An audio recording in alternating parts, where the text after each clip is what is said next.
This is the BiggerPockets podcast, show 696. That's not talked about often, but it's important to note, picking your goals is sometimes even harder than hitting them.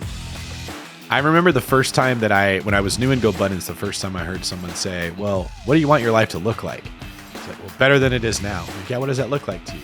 And that was hard. I don't know what I want my life to look like. I just know I don't want to work 20-hour shifts as a cop, and I'm always tired and cranky and miserable. I don't want to have to do that. And I was very good at saying what I didn't want. It's more important to come up with what you do want. What's going on, everyone? This is David Greene, your host of the BiggerPockets Real Estate Podcast. Here today with my co-host, Rob Abasolo, with a special episode for you. Today, Rob and I pull back the curtain and show you how the sausage is made. In today's show, we are going to get into our goals. Rob and I review both our 2022 goals as well as our 2023 goals. We share how we did in 2022 and what our goals are for 2023. But more importantly, we show you how you can prepare your own goals. Now, setting goals sounds simple, and it probably is simple, but it's not easy. If you've ever tried to do this, it's much more difficult than you might think. And we do our best to give you some very practical advice based on our own experience for how we fight through the fog of not being sure what goals we want, as well as some tactical advice for how you can follow the steps that we take to set your own goals. Rob, first off, welcome. And second, hello. What do you think about today's show? It's good. It's a really good deep dive just on how different we are, but in a really cool way. You know, I think you're a very astute businessman, and I am a creative that doesn't know what I'm doing, and I'm figuring it out along the way. But we both have fun crushing it, and it's really cool to see. Honestly, just like hearing you talk about your goals, I'm like, man, that's very inspirational. A, that you're that organized, but B, that you did it all. I'm like, good. I need to do that. I'm in. So I would definitely recommend for everyone watching at home, listen all the way through. Definitely get to David's part. At the very least, fast forward to David's part because it's really cool to see David in his element. I don't think you're giving yourself enough credit. Basically, if we were musicians, I would sit down with a pen and paper and write out my entire verse, and you would be like, I'm freestyling, just give me a beat. And you would just spit something incredibly amazing that's bigger and better than anybody thought. So I guess the point here is it doesn't matter how you think. It just matters that you set goals down, and different people are going to do it differently. If we want to help you guys make sure that 2023 is the best year you can possibly have. On that note is today's quick tip. My advice here is to make goals, but give grace for yourself. It's okay if your goals pivot. It's okay if your goals pivot. It's okay if they change. It's okay if you start on one path and then you switch a little bit and you make a different direction. Also, not every goal has to be the same. Rob brings up some fantastic insight where he shares he has small, medium, and large goals. We have big vision type goals that are large. We have medium-sized goals, and then you have small goals like what's your most important next step? What can you do right now to start building momentum in the direction that you want your life to go? There is a systematic approach to this that does make sense and will help improve your life if you use it. We're happy to bring that with you today. Rob, before we get started, anything you'd like to leave our audience with? Nope. No. I don't know. You always do this to me. I was like, well, maybe I'll riff for a second, but no. I'm excited for them to hear the chaotic, organized mess that is you and I. The freestyle rapper didn't want to riff. Okay, fine. Let's get into the show. Welcome, everybody, to our goal-setting episode. If you've been following this podcast, on episode 552, we sat down and we talked about the goals that we wanted for 2022. Well, in today's episode, we are going to cover how well we did with hitting those goals, what challenges we faced, how we pivoted, and then what our goals are going to be for 2023. Now, the goal of this episode, you see what I did there, Rob? I did see that, yeah. I'm picking up what you're putting down, David. Okay, you're getting better and better with these quips. The quippy quaff. Hey, I'm smelling what you're stepping in. There you go. The goal of today's episode is to help you prepare for 2023, because you don't want to wait till January 1st when you're drunk at a New Year's Eve party trying to figure out, oh, shoot, what is my New Year's resolution going to be? I suppose this is happening on December 31st for all of those detail-oriented people, the detail Debbies. But you know what I mean. You want to get ahead of this now and start preparing for 2023 so you can set yourself up to achieve those goals, because success does not just happen. It doesn't happen by chance. It happens by choice. You got to make a choice to change some things in order to hit the goals that you want. So for those of you that talk about it, Well, don't worry about this episode. But for those of you that want to be about it, you definitely want to follow along with what we're talking about. Rob, overall, how did your 2022, how's it been going? Honestly, it has been a scramble in the best way possible. So this is like an omelet that came out wonderful, like a great scramble. Yeah, it's like, oh my gosh, like the vegetables that I chose, I didn't know if it was going to work. Mm-hmm. I didn't know that the carrots were going to be a good addition to the omelet. This is true. I actually do like carrots in my omelet. Fun fact. I didn't know. And then at the end of it, I took a bite of said omelet. I dipped it into some ketchup. No, I'm just kidding. That's a bad call. Don't do that. But I ate the omelet. I was like, this worked out. This worked out. That's an interesting analogy right there. So why don't we start with you? I will ask you about what goals you set. You can let me know what they were, and then we'll dive into how they worked out. Sound good? Sure. Let's do it. Okay, so give me a list of what your goals were for 2022. Okay. So I wanted to double my portfolio, and I wanted to exponentially increase the amount of subscribers I got on YouTube. I think it was more so just my platform in general. And then I wanted to start a couple of companies. And then I wanted to double my income. Okay, good. So let's start with your first goal.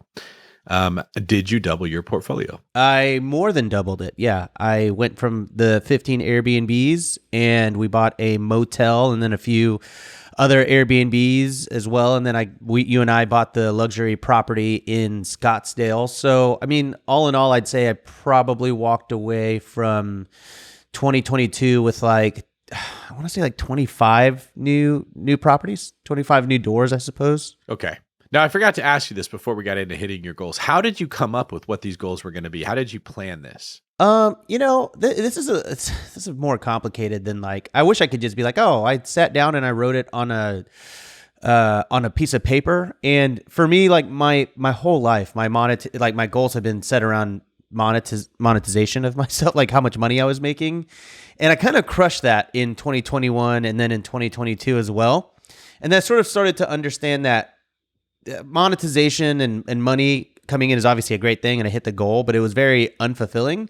But what's more fulfilling for me is like, I don't know, coming up with like big goals that I can hit, I suppose. And like, I don't know, challenging myself and getting to be more creative and out of the box. And so I think moving forward now, even as I start to format what I want for like 2023, all of my goals aren't really monetary goals at all. They're all just like, all right, what's cool, crazy stuff I can do that's going to make me happy? Yeah, that's not talked about often, but it's important to note picking your goals is sometimes even harder than hitting them. I remember the first time when I was new in GoButtons, the first time I heard someone say, well, what do you want your life to look like? It's like, well, better than it is now. I'm like, yeah, what does that look like to you? And it was hard. I don't know. I don't know what I want my life to look like. I just know I don't want to work 20-hour shifts as a cop, and I'm always tired and cranky and miserable. I don't want to have to do that. And I was very good at saying what I didn't want. It's more important to come up with what you do want, right? Like this shows up in many aspects of my life. I see it in business where I'll say to somebody, hey, I want us to be able to do this business for the one brokerage. And they'll come back and say, here's all the reasons it won't work. Here's all the reasons we can't. I'm like, okay, what would have to change so that it would? And then you see them hit that wall. Like, I don't know. I don't think like what would have to change so that it could. I just know that it can't. And it's a skill of training your brain to see the way to achieve something as opposed to what is easy to achieve. And coming up with my goals was very difficult. Was it a similar experience for you? Oh my God, it's so hard. It's very difficult for me.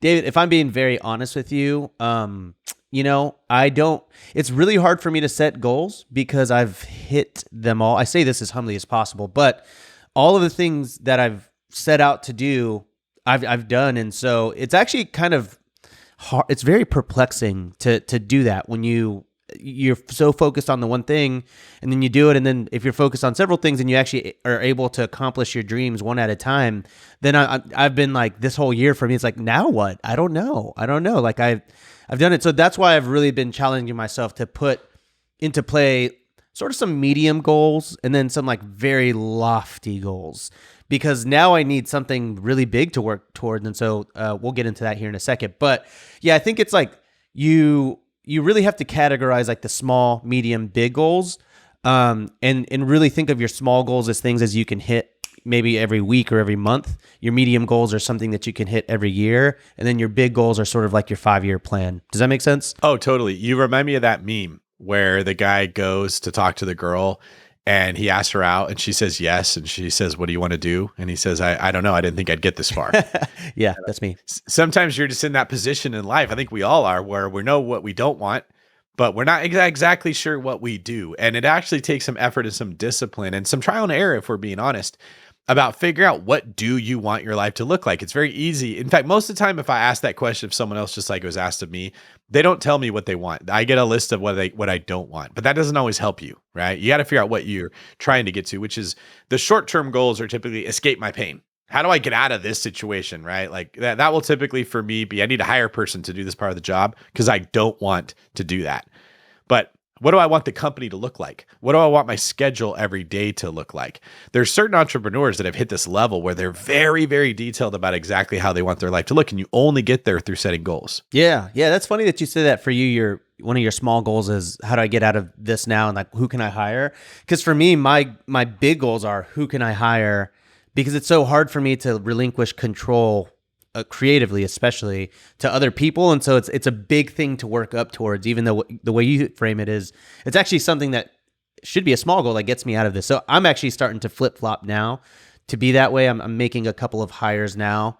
And that to me, every time I make a hire, like the stress of the financial aspect of it goes away the moment I hire them. Because I'm like, oh, I don't want to spend the money. And then I hire them and I'm like, oh my goodness, what have I been doing? Yeah. And hopefully your revelation in that area is the same thing that our listeners get. That's why we're making this episode, because you don't realize how bad things are until you actually slow down and listen. One of the piece of advice I'd give as people are trying to figure out their goals and they have a hard time is start with what's causing you pain. That's your don't want. I don't want to work 20 hours a day. Okay, why are you working 20 hours a day? Because I'm doing A, B, C, D, E, and F. Okay, I want to keep A, B, C, and F. I'm okay to let go of D and E, but I need to hire someone to do it. Now we've got a want. My want is to hire someone, and we can work backwards from there with actually coming out with a strategy and actions you can take to hire somebody. Would you agree? That's a pretty good overall approach to get started. Yeah. Oh, yeah, definitely. Okay, so this is where we're going to start. What's causing you pain? And instead of just being a baby that cries and says, it hurts, I don't like it, I don't want this, turn your don't want into a want. And then you have a plan that you can take, which will have individual steps that will start. And then it's okay if your goals pivot. They do all the time. Okay, I'll set out with my goals for 2023. And then by June, May, July, I'm like, I don't really care about that anymore. I have this opportunity. It's okay to take something out and add something else in. Did that happen to you in 2022?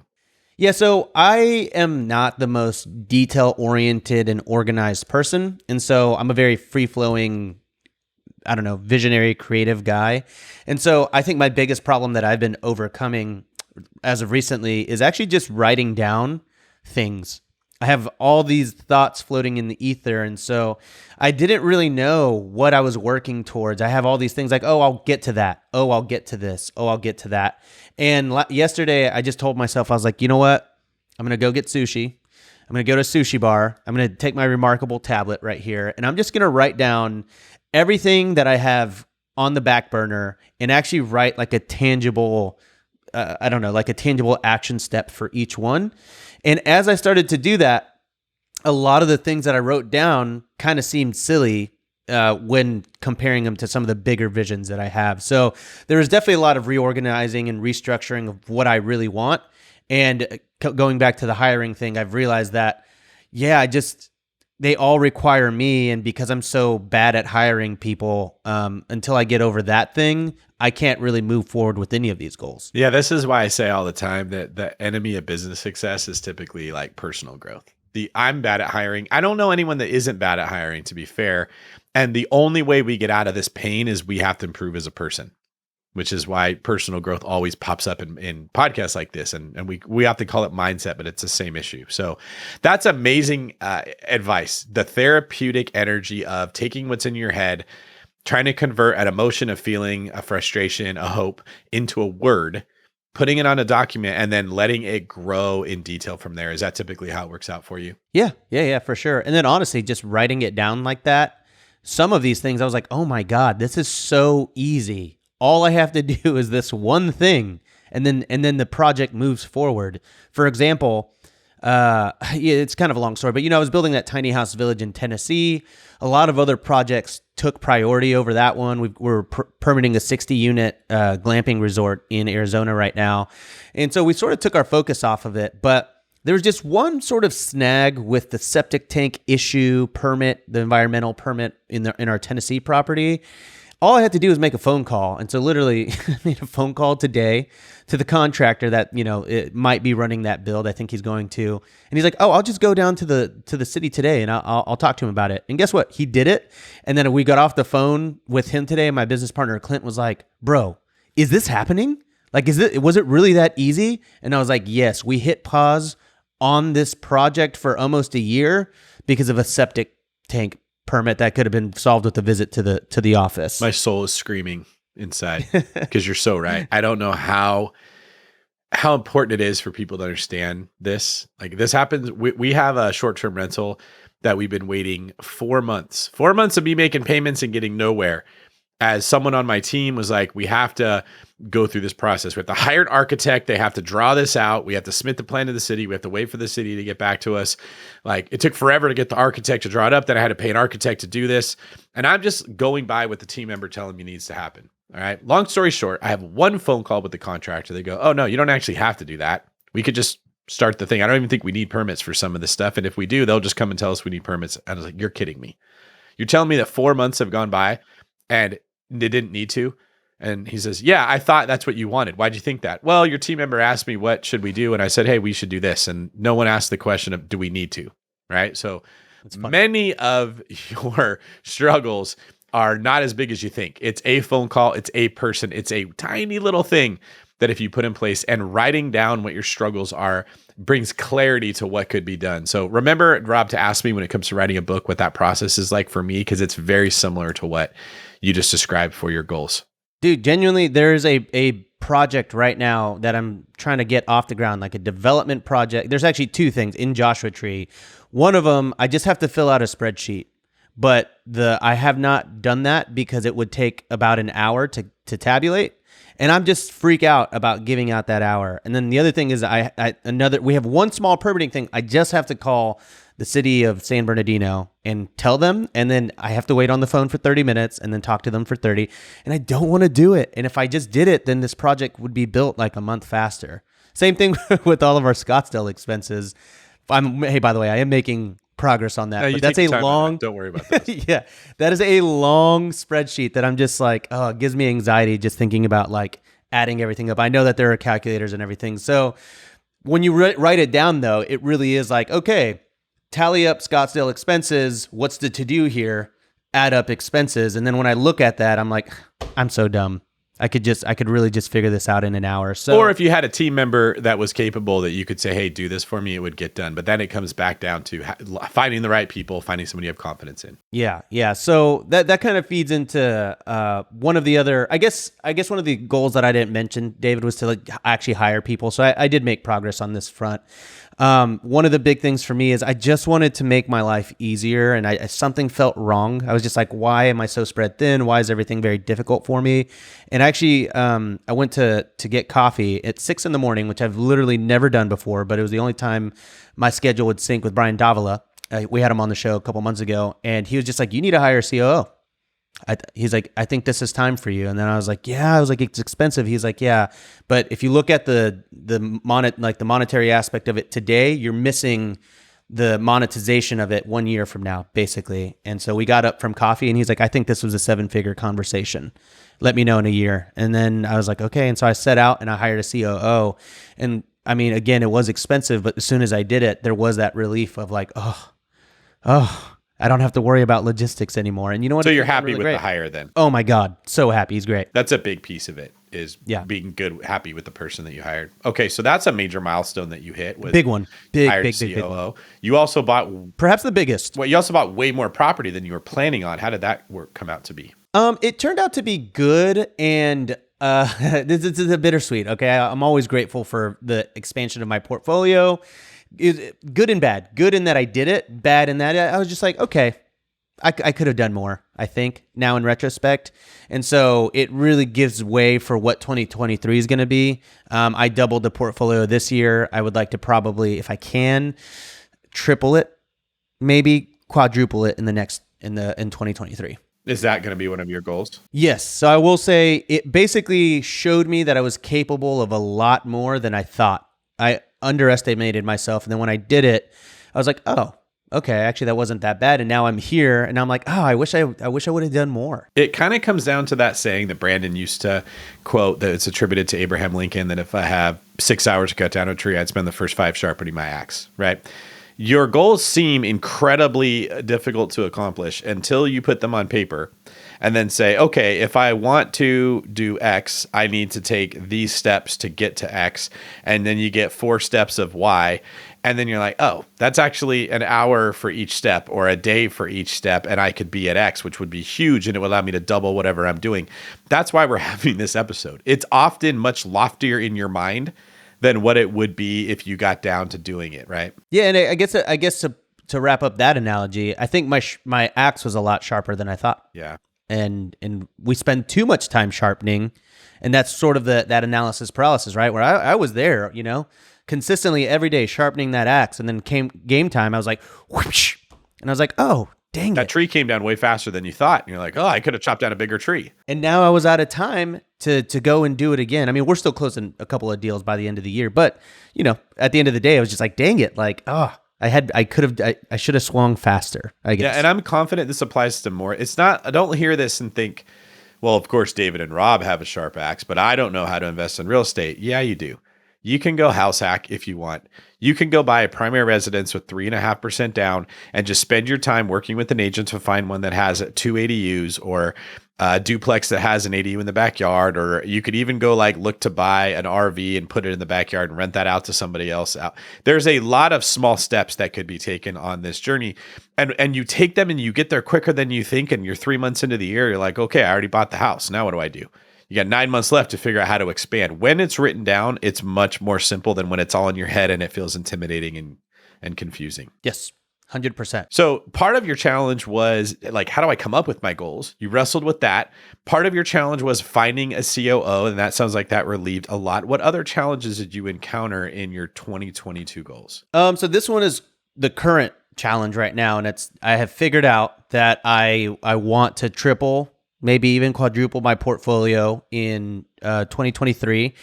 After writing it out, thinking this through, ruminating on it for the last couple of months, now I know that is my goal. And so instead of slowly kind of pacing myself towards it, now I'm sprinting. So I actually, I said I wanted to start a couple of companies. One of those companies is going to be Robuilt Capital, which is going to be my fundraising arm.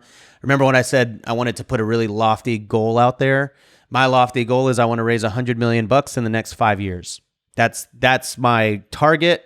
20 million a year seems really achievable. I think it gets, every year will probably be more and more and more. But for now, that's what I tell myself every day, 100 million in the next 5 years. And I want to, continue scaling up my property, or my property portfolio. So what I've sort of encountered was my big hurdle was I had a guy that he's really great, quoted me on how to structure the fund and how to do everything. That came out to like 20 grand or something. Honestly, nominal for the work that he's going to do, but it just held me up for too long because it's not that I didn't have it, but I was just like, oh, I don't have the mental capacity to spend 20 grand on that and 20 grand on lawyers. And I don't want to think about it right now. But after writing it out and thinking through, I'm like, okay, that's what I decided. Literally after I went to sushi, I emailed them. I'm like, I'm ready to go. Let's build this fund out. And so we are going to be meeting here in the next week or two and putting together all the architecture to officially launch in 2023, which will also come with staffing up and building that team as well. But I've already got a lot of those people in place. Very lofty. What makes a goal that size feel achievable to you? That's the thing is I'm actually trying to create goals that feel impossible which I don't know. It's like, I want it to feel like I can't ever get there so that I have something to work towards, because all these other goals that I set felt impossible. And then I hit them all And I was like, well, shoot, I don't think I was thinking impossible enough. So I'm really trying to put a crazy number out there, a scary number, so that it gives me, David, at least like a year or two to like get to runway to hopefully I don't hit it faster than I think. But I genuinely, I'm like, okay, that's scary enough to where I think it buys me time to figure out like other goals that I might want. Okay, cool. So one of the ways that we approach making progress on a goal is an acronym that Brandon came up with called MINS, which stands for Most Important Next Step. So when it comes to, I'll let you pick a goal. Tell me, what is your most important next step for whichever goal you want to use as an example? Okay, I want to get 50 units in the next 3 months. Okay, cool. So what would be your most important next step towards that goal? Honestly, ask my audience to send me deals. That's it, and it can be that simple. That's exactly right. And then do you have a person on your team that sort of analyzes those deals and brings the best, juiciest ones to you? I do. Yeah, I do. So typically, and this kind of happens on a smaller scale. I just haven't asked for it on this larger scale. But yeah, they'll send me a deal, usually on Instagram or via email or via BiggerPockets, and then I send that over to my COO, Clint, and then he'll go and run the numbers, and then he'll then go and talk with the investors and kind of talk through all the financials. And if you didn't have a Clint, your most important next step would be find a Clint. Find a Clint. Yeah, that's right. There you go. And you know what? Even Clint's starting to get, pretty spread thin because the operation is like booming right now. So it's like now we're working towards not just a COO, but kind of an analysis under that to help us underwrite these a lot faster. To take that off of Clint's plate, right? Exactly. Yeah, there we go. Okay. Anything else you'd like to share about your goals for 2023? Let's see. I'm looking to, I have put into place 2 hires that I needed. This was actually going to be 2023, but after writing it out, I was just like, no, it's time. So I interviewed someone and I hired someone last week to be my content writer. And basically we're going to copyright together a lot of the material on my different platforms and everything. And then I'm hiring, I haven't announced it yet, but I'm hiring a social media manager too to help me manage, spoiler alert, my social media. And by doing those 2 things, I will now get infinitely more time towards, which will go into next year's goal of 2023 of doubling my platform. Wow, man.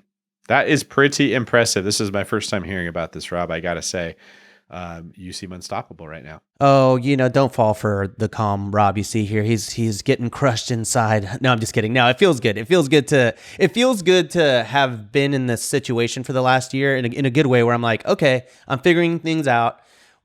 What do I need? What do I want? And then now that I've sort of figured it out, I'm like, oh man, this feels good. The outlook is so cool now because now I'm like, I can stop worrying about the day-to-day frustrations and start focusing on the tomorrow. Not just the day-to-day, but hey, these people can help run my companies. And then now I can start leading from a much larger standpoint. So I don't mean to get too lofty here, but I'm just like, I feel good. You should. You deserve to, man. That's awesome.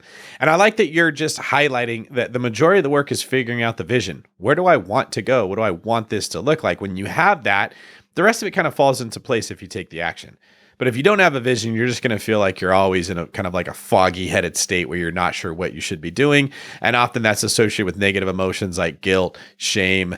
You want to hide. You don't want to talk about stuff because you're not sure what direction you want your life to look like. But once you've got it, man, it becomes very simple. Yeah, I think I figured it out too, by the way, or partially figured it out. Side note here, which is, I said, look, money, it's something that I chased. I've made more than I thought I would make, and that box is checked. Cool, great. And then I was like, well, shoot, now like I thought that was going to be the end all be all, and it wasn't. And so my big thing for 2022 was like, well, what is it? Like, what is that thing I'm a relatively happy person, so I always like to caveat that don't listen to this and be like, whoa, he's not happy. No, I am. But I'm like, oh, it didn't come from that. It came from this other stuff. And so I think one of the things I realized is I was chasing doors a lot, and obviously that's a part of building the portfolio. But what really makes me happy, like I was trying to trace back like my happiest time in the past couple of years, and it's when I launched my YouTube channel. I was building tiny homes a lot more. I was doing more glamping. I was doing a lot more creative stays, and I kind of moved away from that because of just the way things went right.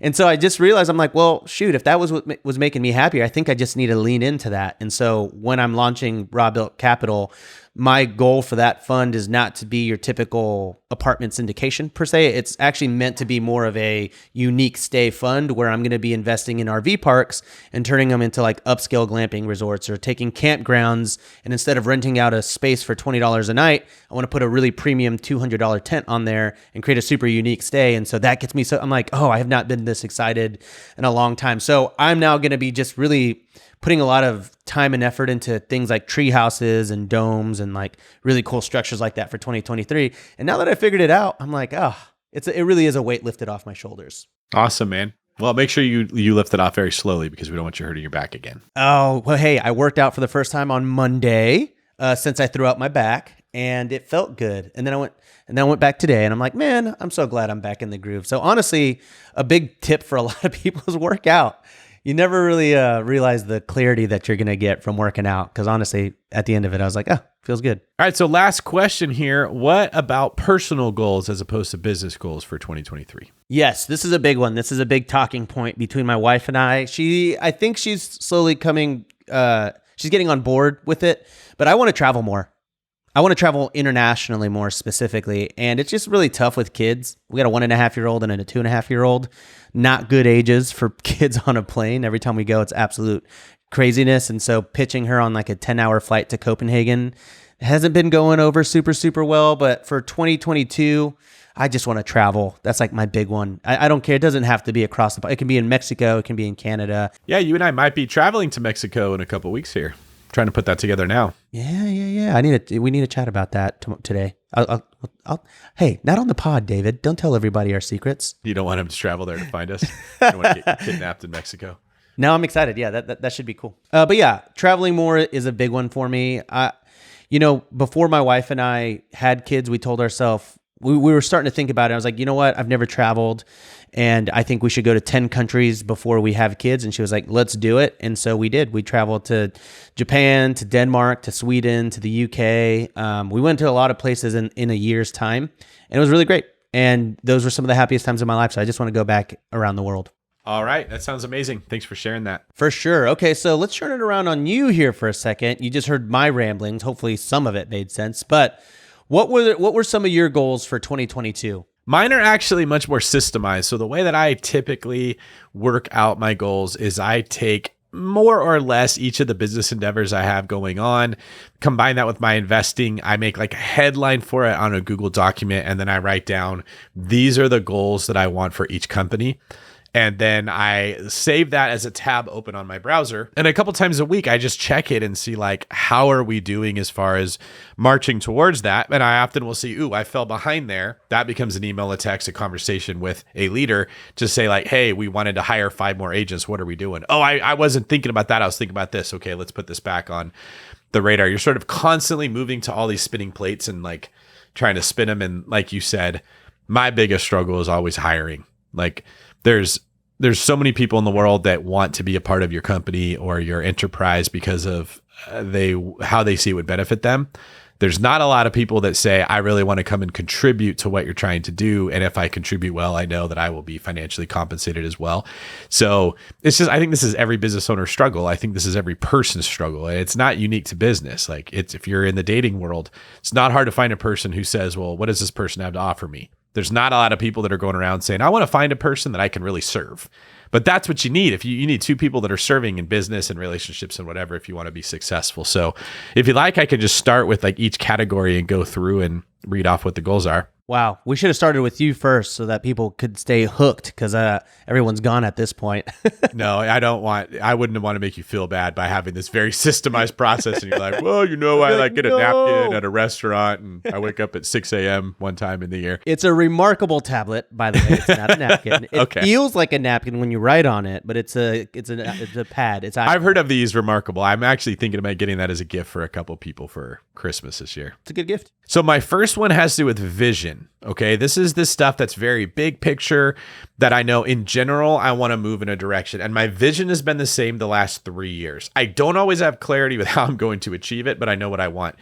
The vision I have is to create an ecosystem that everybody who wants to invest in real estate can come to one place that gets everything they need. They need an agent, they need a loan officer, they need insurance, they need a contractor, they need an appraisal, they need education, they need knowledge, whatever. They can come to one of my companies and be connected to all of it. Now, that sounds very simple. Actually executing that's very difficult. So the first thing I have on my vision, now this is, I guess these would be 2022 goals that we're going over. This is what I had for last year, was I wanted to buy a commercial building that would be like a one-stop shop model. So literally a physical location where my real estate team would have offices, my loan company would have offices, my insurance company would have offices. Everyone could be there together. And then I could get everyone together in one like auditorium type of a setting where I could teach everybody at one time and then have a marketing system that would work for everyone. So like maybe some form of Salesforce that we could get connecting everyone together. One hiring division that would be filling it up. That's still what I'm building towards. I did not buy that building. And part of that is because I'm not sure if I want it in a physical location, because we're now operating in so many different states and areas. It's very difficult to get everybody in one place. So I think I'll probably have one physical location for leadership. I don't know if it's going to be for every employee. Obviously, you started taking steps towards that. Was there a moment where you made that decision where you're like, I'm good. I want to keep it sort of remote? It was everything that I looked at. I could see this isn't going to work. Like I wanted to buy a church building, but they were too expensive in the Bay Area. Then I was looking in Los Angeles and it was the same problem. Then I was like, okay, well, let's move to the South and let's put a building there. And then a lot of the people were, I don't want to move. I like where I am. So like, it was just, there was every single opportunity that came my way. I could see there was something that would stop it from working. So we've just stuck with the remote thing for now. Another vision I have is to have at least 2 companies that make 6 figures a month in profit. So right now that's the one brokerage and the David Greene team. So working to maintain that, like the profit that comes out of those companies is in the 6-figure range. Another is to stay in Gary Keller's top 100, meaning that I'm one of the top 100 agents or teams in Keller Williams. And then my last one from Vision is to maintain BiggerPockets as the world's best real estate podcast. So as the face of BiggerPockets, it's very important that nobody catches us, passes us up. Side note, this is why we love a review from you on wherever it is that you listen to your podcast. Because if you stop leaving those and other people are leaving them for the podcast that they like, we will get passed up. Yeah. But let me just click in on that real fast. I will say, if you like seeing us on the charts, like we're always number 3 or number 4. I'm sure we've been number 1 several times. That is very dependent on your 5-star reviews, and it genuinely means a lot to us. We read those things and we take them to heart. If you have feedback, send us a message on Instagram or on BiggerPockets. We'll read it. But we would really appreciate the 5-star reviews. It genuinely helps us with the podcast algorithms out there, getting served up to new audiences. Thank you for that, Rob. Very important. All right, I will go through each company here and then I'll pause and let you see what questions you have. So the first is the David Greene team. 4 goals for that. The first is to hit 250 million in gross sales volume. So the accumulated total of every house we sell needs to be at 250 million or more. I would like to maintain 4 strong, we're at 2023 now.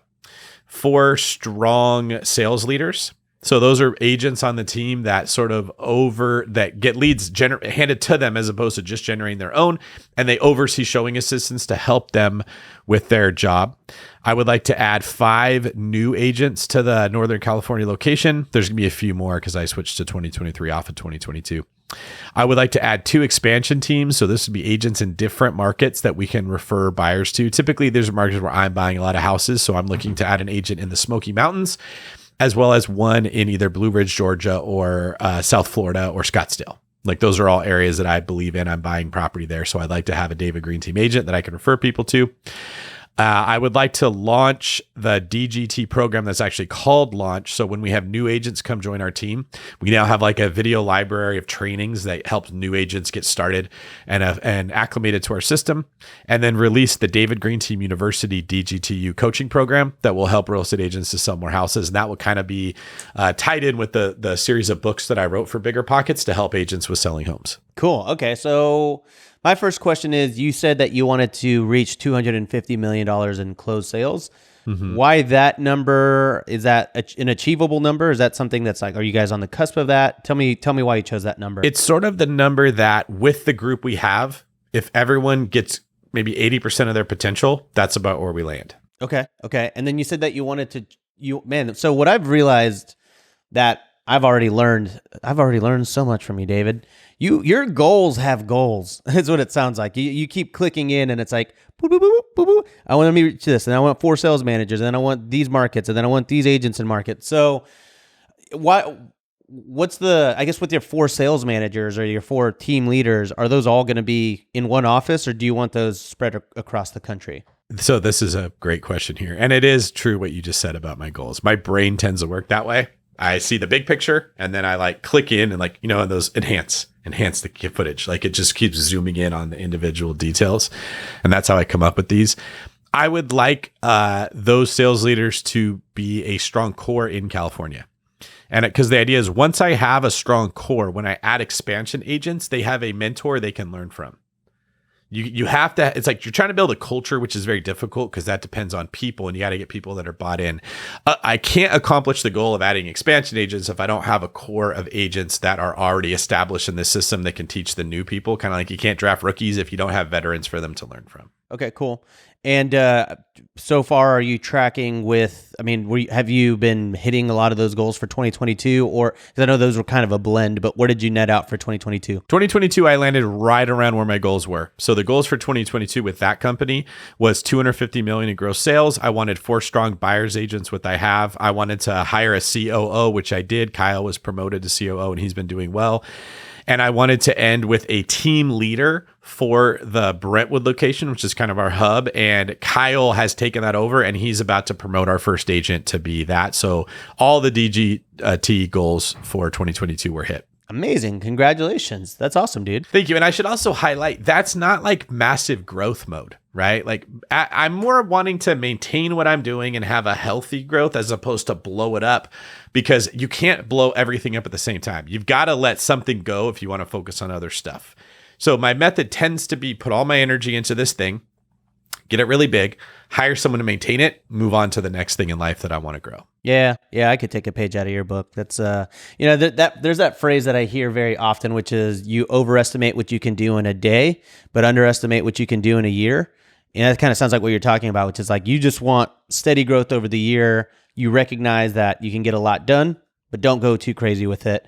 That's kind of how I am. I'm like, oh, yeah, okay, I need to. This is what I'm saying. The small, medium, big goals, which is sort of what your goals of your goals of your goals. That's what I need to be better at. So it's nice to actually hear your systems, because I'm like, all right, if I just write these out even more than jotting them on on this remarkable, use my affiliate link, by the way. No, I'm just kidding. But yeah, writing them out seems to be your system here works. So moving into the real estate side of things, I know we talked about your commercial building, but you also, I have to imagine you had some real estate goals too, because you kind of closed on what what most people will close in on a lifetime. You did in a year. So can you talk about your real estate goals? Yeah, so I can skip down to real estate here. So the totals were the one brokerage, marketing goals, book goals, insurance company goals, investment properties, taxes, and personal goals. That's like basically what my list is made up of. For real estate itself, 2023 goals are to continue to raise money for multifamily, single family, and commercial properties, find operators to partner with, and buy a minimum of 4 new properties to add to my portfolio. Now, I will most likely blow that goal out of the water, but that's a minimum. Like I've got to buy at least 4 properties. Just for the year of 2023? For 2023, yeah. Now, in 2022, my goals for investment properties were to, it was actually very similar. Find operators to partner with, which I've been doing with Andrew Cushman. We bought an apartment together in Fort Walton Beach. We're going to be doing more of that. People can go to investwithdavidgreene.com and they can let me borrow money that I will then pay them a return on as I go invest. So I'll continue to do it. But I wanted to buy a minimum of 4 properties in 2022, and I probably bought more like 16, maybe a little bit more than that. I bought a whole bunch of them here at the end, so my numbers aren't. I'd have to look at my spreadsheet that tracks those to see where we are. But I blew that one out of the water. So why don't we, I'm just going to redo your goal here, because I think if you hit the goal, your next goal has to be bigger. So I'm going to make you at least double your goal for 2023. But if you bought 16 this year, then I think you should set a goal for 16 and a half, 17 properties for 2023. Here's the problem with messing with buying how many properties I want to buy. It's kind of like Dave Meyer setting a goal for how many sandwiches he wants to eat. That is a tempting thing for me to do anyway. I don't have to put focus on that goal to hit it. Dave loves sandwiches. He's going to eat as many as he can, right? I love buying real estate. It's really freaking fun. Wait, hold on. Sorry. Dave Meyer, the Data Deli? Dave Meyer? Yes, that's it. That's Okay. where the Data Deli comes from. Like deli he loves sandwiches. Oh, really? Oh, I thought he Yes. was just, I thought it came from like, he's like, if you went to a deli that was like all computers and data. He's playing on that. Nice. Okay. Well, Yeah, you were halfway there. Probably. Okay, good. So that isn't a difficult goal for me to achieve. What I find is like I go buy 16 properties at one time, and now I have this log jam of trying to do rehabs, talk to contractors, order furniture, find people that can manage them, and then I get screwed up, right? So by focusing on how many properties I buy, I could buy 100 of them, but everything else would fall apart. I have to intentionally put my focus on business goals because it's not as fun, but business is what helps me build the reserve so I can go buy 20 properties at one time. And as I'm waiting for these things to get up and running, I can handle the cost, like I said, of all these properties that are 4 or 5 months in and I still am not generating any revenue yet. Yeah. Okay. That makes sense. All right. So, okay, cool. I'll give you a shortcut. When it comes to investing, here's the best way to go about it. I talk to my CPA. I say, it looks like I'm going to make X amount of money this year. They run some numbers and they say, you're going to need to buy X amount of real estate for the depreciation to cover what you bought. And that's how I determine my investing goal. Now that could be 4 properties. That could be 20. Yeah, I see. Okay. Yeah. I'm in that same boat. And when I say I want to double or triple my portfolio, this is actually something that you got to me on, which is like, I'm not looking to double or triple it with single family acquisitions anymore. I am looking to just double it with number of doors, but creative doors, like I said, like the glamping or RV parks or anything like that, just from a scalability standpoint. And that is actually a big thing that will be pivotal for me. I just sort of realized when you kind of hammered that in my brain, I was like, okay, the way to scaling is I can't focus on single family acquisitions anymore. I have to sort of buy them in bulk, if you will. And that has actually informed a big part of my 2023 strategy. So kudos to you. That's why you got to be careful with how you set your goal. Because if you say, I want to add 100 doors, you'll go buy 100 bad properties to hit the goal. Yeah. Right. It's like, I don't like with fitness, I don't believe in setting a goal for how many steps you're going to take in a day. Because steps is not really like a great form of exercise. It allows you to check a box and say, I hit my goal. But those people are not going to lose weight because they're taking steps, as opposed to I'm going to go to the gym and work out really hard for at least 15 minutes. You'll probably burn way more calories and it will help you. So sometimes we unintentionally set goals that are not going to help us achieve the life that we want just to get the feeling of I made progress. Yeah. Okay. So that's a good way to put it. So if I say I want to, let's say I want to triple. So I'm at 35 doors right now. Tripling would roughly be 100 or so. I'm not looking to buy 100 properties. I'm actually looking to buy 2 or 3 properties that get me 100 extra doors. Or maybe say the total volume of the real estate I own is 15 million. I want to triple that to 45 million. Now, what's the most efficient, productive, effective real estate I could buy to get to 45 million instead of focusing on the doors, which is a very easy metric to hit? Sure. Yeah. So what you described is exactly right. Like I'm going to buy 3 properties, but they need to get me to 45 million or something. Yeah, exactly. So I guess that term would more be like AUM, right? Assets under management. Yeah, something along those lines. Or I want to build X amount of equity, or I want to add this much cash flow to my portfolio, which now forces you to look at the quality of the product, not just the quantity. That's good. See, that's good. That's all about framing. So right now, okay. So then I guess I want to quintuple my assets under management. Thanks for putting it that way. Now here's what's cool, because if one of your goals is to pay no taxes, and this goal over here, the quintuples it helps you to pay no taxes, now you've hit 2 goals with the same action. Yep. And you're synergistically increasing your wealth building. Yeah, the goals start compounding. And by the way, if you want to learn more about taxes, we actually did an episode with Matt Bontrager. He's a True Book CPA. He's my CPA. He saved me 6 figures in taxes. That episode is 689. Go check that out. I think your mind is going to be melted after you listen to it. Wonderful. Okay. The next category I have here is the one brokerage. The goals were to close 600 loans, hire 25 loan officers, hit 250 million in gross volume, hire 10 new processors, and get to nationwide service. We achieved all of those except for nationwide service. We're about halfway there. And in 2023, we should be licensed in all 50 states. My goals for 2023 with that company are to move our model to a processor pool as opposed to a processor working under an individual loan officer, hit 350 million in gross volume, develop 10 solid realtor referral partners that will send us business, and hire 25 more loan officers. So if someone's out there listening and they're a loan officer and they're looking for a new broker to hang their license with, I got to hire a minimum of 25 people for that company. And if I hit that goal, all the rest of them will probably be hit as a consequence of that one goal. Okay, very cool. All of that is crazy. You closed 600 loans and you hired 25 loan officers. Is that what you said? Last year I already had about 10. I hired 10 more in 2022, and we closed a little bit over 600, or we're on pace to close a little bit over that. Good for you, man. That's top tier, man. It sounds like you crushed it on all your goals, on all your highly organized, highly systemized goals that now I'm like, oh shoot. Yeah. So one of the things I've learned about it'd be easy to say close 2 billion, right? Set a big goal, but here's what I don't like about that. I would then go hire 100 bad loan officers to hit that goal. The customer experience would be terrible. I wouldn't be able to manage the 100 people. The company might hit its goal, but the profit would be very low and the reputation would be bad.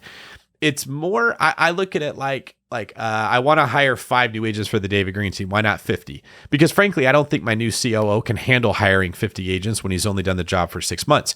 Now, let's say he does it for 2.5 years. He's probably at a skill level that can handle hiring 50. And that's when I would make that goal really, really big. So it's not like linear growth. You kind of have to time, like, what are the resources I have and how much time do I need to give this quarterback to develop before I throw him in the game and have really high expectations on him. So I don't want to make it sound like I'm saying set small goals. It's set goals that you can hit that would cause you to stretch. But those numbers, if we're still here in 3 or 4 or 5 years, you should be seeing me say, I want to hire 10 expansion agents. I want to hire 20 expansion. Like, each of these companies should get progressively larger goals as we go. Yeah, I always tell people to scale accordingly. Like when you're getting to short-term rentals, for example, don't go out and buy 15 short-term rentals. Well, I'm not, don't worry, David, I'm not dogging you. Give me a second. Unless you can handle that, unless you've worked your way up, unless you've earned your rite of passage of real estate. And like you went out and you bought 15 short-term rentals this year because you have a storied past of being a successful real estate investor. You've scaled accordingly. You were able to do that in a way that 99% of people could not do. And even then, I didn't do that. It hasn't worked out as well as I'd hoped. So I had a person in place that was going to help me get these short-term rentals going. They had another job. They were going to quit that job and come work for me. They changed their mind. They didn't want to. Now I'm stuck. I've got all these rentals and it's moving so slow, moving them along because I lost the employee that was going to be helping getting them ready. So if we're just being transparent, in general, I'm losing about $80,000 a month over real estate that I am waiting to get set up and cash flowing. If you can afford to lose $80,000 a month, it's not a terrible idea to buy 15 homes, but it's definitely not ideal. Okay, if I could have, I would have gone in there and I would have bought 2 at a time instead of 15 or 16 at a time. Yeah, but I mean, think about this. Works on so many levels though, because if it happened to anyone else, they would have thrown in the towel like so long. Their mind would be melted. You're the best in the business, so at least you can sit down and say, all right, here's the fire. I see a fire extinguisher over there. It's up a mountain. I got to figure out how to get up that mountain, or I got to hire someone to help me get up that mountain and get that fire extinguisher, right? Sorry, my David Greene analogies aren't quite as good as the David Greene, but all to say, you also have systems in place, you have reserves in place, you know how to handle taking an $80,000 loss until they're all running, and then all of a sudden, great, guess what? In 10 years, you're going to look like a genius because you got all these short-term rentals. And so you mentioned a couple good points there. Taking the big picture approach when you're setting your goals is huge. It looks like a loss. It feels like a loss. It's terrible right now. In 10 years, I won't even remember this. I'll be like, oh yeah, I remember back when I did that. If I listen to this podcast, I won't know. Second, by focusing on these other goals I have, like the business goals, there's enough money coming in from other businesses that can float that loss that I'm describing. Then I also have reserves. There's layers of protection here, and I call this concept portfolio architecture. It's easy to look at every individual house as it's like its own thing, but it actually fits within a larger organism. Your portfolio itself is the organism, not the house. So I try to set things up to where, okay, these are my cash flowing assets that don't really grow in value very much. These are my assets that grow in equity very quickly that are supported by cash flowing assets. These are assets that kick off a lot of cash flow. They can afford to float me for the 6 months while I do this really big rehab, but I lose money. But then after the rehab, when I burn, I get all my capital back out. Like I didn't lose anything, and boom, there's a flush of capital to go add new assets in new ways. And so as you stick with real estate and you continue to buy homes, you start to get flexibility, right? It's like a football team where our tight end just this one out? Well, we'll just run a different offense. We can still, our running back's in good shape. Our quarterback's fine. We can utilize this wide receiver. You're not like your whole enterprise falls apart because you had one injury to your team. That's the goal of what we're trying to get you there. And house hacking is the best way for people to get started, but it's not to just look at one individual home. That's where all your anxiety comes from. Because if you have a bad month, you're like, I'm a bad investor, I should just quit. Yep. 100%. You got to look at the bird's eye view level, if you will. So thanks for pointing that out. Marketing goals. I'm getting a new website made. So I have davidgreene24.com, which is better than the old one, but we're redesigning that again. I would like to develop more engagement through a website we use called Circle that my mastermind members have access to. So I want to be engaging with them more through that. I would like my YouTube channel that just hit 10,000 subscribers. So in this room, I'm the little baby in the room, and Rob is the big babysitter that's crushing me there. So I just finally hit 10,000. Just let me have one. Yeah, you're definitely Godzilla in that realm, and I am the Geico insurance lizard. You hit 10,000. I just hit 10,000 like yesterday or something, right? So the goal for 2023. Yeah, thank you. The goal for 23 is to get to 25,000. So I'm definitely like, that's a goal you could help me with, or other people by subscribing or just giving me advice about what works for my personality on YouTube. And then what has been working and I'll continue to do is weekly YouTube lives. So pretty much every Friday night, I'm on there for about 2 hours, sharing information about the economy, sharing what I'm investing in, answering people's questions. Okay. Well, if every person listening to this goes and subscribes to David Greene Real Estate on YouTube, we will you will be a much larger star than I. So everybody go subscribe to David right now. Yeah. So that if you do that, then you get to come onto the YouTube and ask me whatever questions you want, and I'll help you with your goals, and we'll create this wonderful symbiotic relationship. My goals for 2023 regarding books is just to write one book, which is I've already started it, so that should be accomplished in 2023, and then to write an ebook. So that would be a book that I'm thinking about something along the lines of building a financial fortress. Because as we see, like when the economy changes, which it has very suddenly, the way that you have built your wealth is very important. When everything's going great, I built wealth through crypto. I built wealth through NFTs. I built wealth through whatever like new cool hack everybody's talking about, infinite banking or whatever. Looks great. The minute that you see things shift, man, how many people lost all of their money because they built a tree house, they didn't build a fortress. So I'm thinking about writing an ebook that focuses on ways of building wealth that will stand the test of time, that maybe take longer to build, but you've got like Helm's Deep, the fortress in Lord of the Rings that's been there for hundreds and hundreds of years and won't be taken down. Very cool. Yeah, I need to pick your brain about that because I too I'm possibly writing a book. I can't speak too much about it. I can't speak too much about it, but I need to understand how you do it because I can help you with that. Writing a book is it's like we're talking about goal setting. Books are even easier. So happy to help you there. The next company is an insurance company that I wanted to start in 2022. We just got licensed like 2 days ago. So we're probably going to have that thing up and running by 2023. So I want to hire a couple insurance agents. I want to buy a couple books of business to sort of get the business started. And I want to incorporate a marketing plan that will include the insurance company with the other businesses I have. That's my goals for that company. Okay, cool. And so you've laid out the goals. Have you you said it might be launching in 2023. So does that mean that you have actually started taking small goals to get there? Yeah. So those small goals look like get licensed in the states we have to be, find the, and I don't know what you call them, maybe like just your partner that's going to get you connected with all the carriers for different insurance. It's highly regulated. It's like trying to run in sand, trying to get this thing. Anyone who's in insurance understands what I'm talking about. We're working on branding and names. So it takes forever just to get the uppity up, regulators to say, yes, you can use this name for your insurance company. Once we have the name picked out, we can work on the branding. Once we have the branding, we can work on the service. When you have the service, you can work on the marketing. You have the marketing, you can work on actually tracking the revenue. So it's just a slow process. And that's why I'm saying once it's up and running, I'm probably just going to invest some money into buying a book of business so that I can get existing revenue going. I can use that revenue to then hire the new insurance agents I need to help sell. And then you've got a legit company that can actually make progress earning income. Nice. Okay, cool. So you have that. We have wireframed out an insurance company. We are way more in the beginning stages than that. So that's tough, man. That's cool. I have a lot of respect for you that you're able to you're so good at business development And that's such a good skill to have, because then that means that when you have an idea for a company, you basically know how to attack, launching it. It's actually a program I'm thinking about putting together in 2023. Would be something that would teach people how to start a business. It doesn't have to be a huge freaking like Fortune 500 company, but you want to start a construction company or a pool cleaning company or a landscaping company or an insurance or a loan, whatever it is, how you take a skill of doing a thing and convert that into a business that you hire a couple people, those components, because I've done it enough times now that I've started to recognize the patterns and how it works. Very similar to buying real estate long distance. You start to recognize patterns and the pieces that you need, which became that book. Yeah. And you're good at it. So that makes sense. Sign me up. Thank you for your compliments, because I don't ever feel good. I feel like I suck every single day, and it's very frustrating. So this is a bit therapeutic for me, Robbie. No, to everyone listening at home, you're everyone's hero. So,